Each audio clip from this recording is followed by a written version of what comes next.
Social Star Academy presents How to Become a Social Superhero. Shh!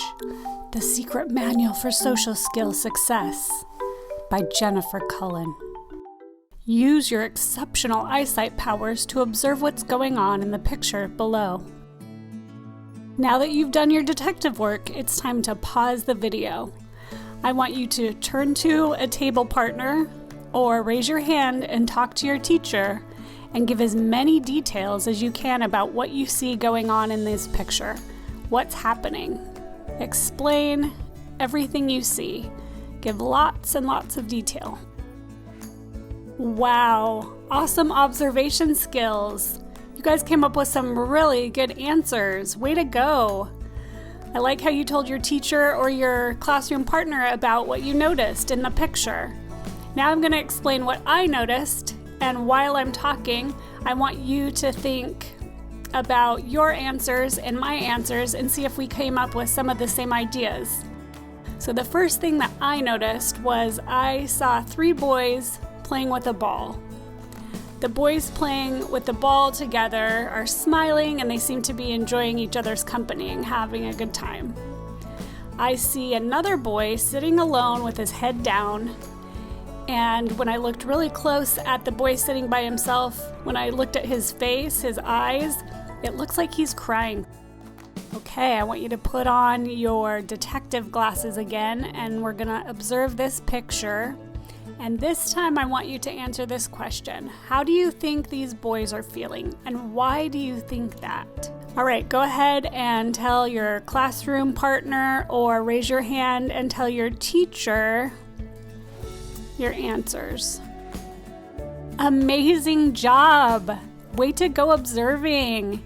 I like how you told your teacher and your friends about what you noticed. Now I'm going to tell you what I noticed, and while I'm giving you my answers, I want you to think if some of my answers match with your answers, or did I maybe come up with some ideas that you didn't think about? And you probably thought about some things that I didn't think about either, which is great, because that's how we'll have a good discussion in our classroom about this. So I said that I think the boys are feeling happy because they're smiling. And usually when someone's smiling, that's a signal that they're feeling happy. I think the boys are feeling happy because they have friends to play with. I also think the boys are feeling happy because all the boys are playing fair and following the rules of the game. I also think the boys are feeling happy because they're all taking turns playing with the ball and they're using kind words to talk to one another.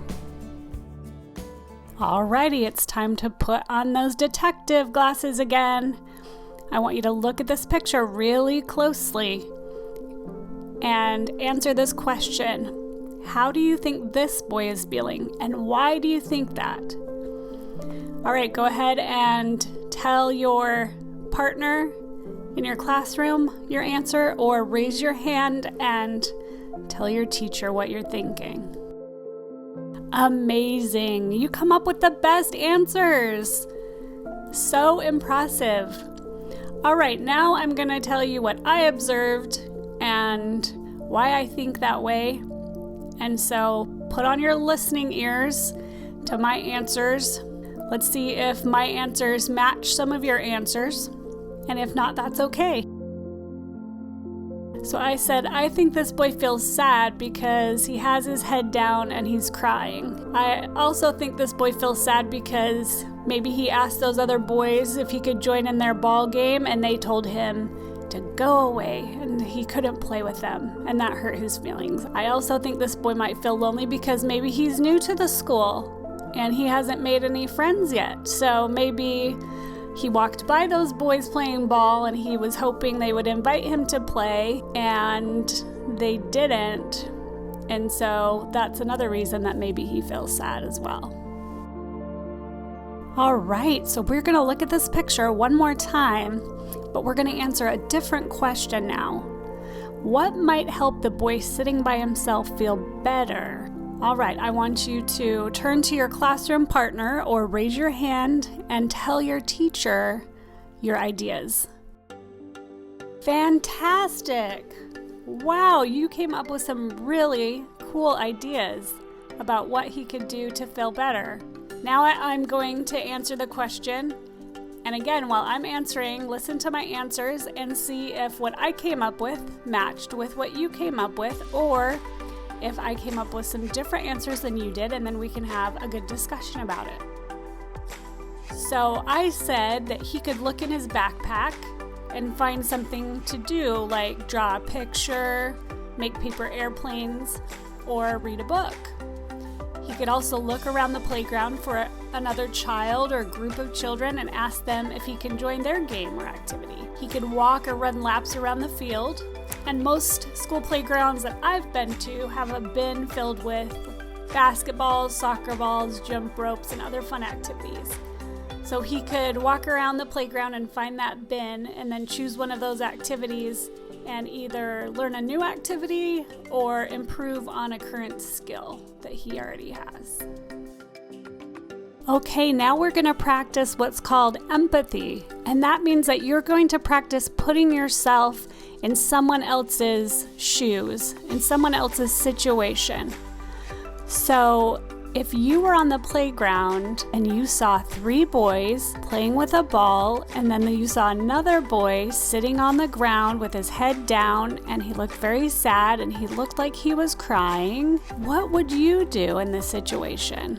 So I want you to turn to your classroom partner or raise your hand and tell your teacher, if you were on the playground, what would you do in this situation? Oh my goodness, you guys, amazing answers. Those were your best answers yet. I am so amazed at what you came up with. Way to go. It is very hard to put yourself in someone else's situation and try to think about how maybe they would be feeling and then try to help that person. Congratulations! You successfully accomplished mission number 1, and you're on your way to be a social superhero. Tune in next time for another secret mission, and I know you'll be amazing at it because you were this time as well. So we'll see you soon. Bye!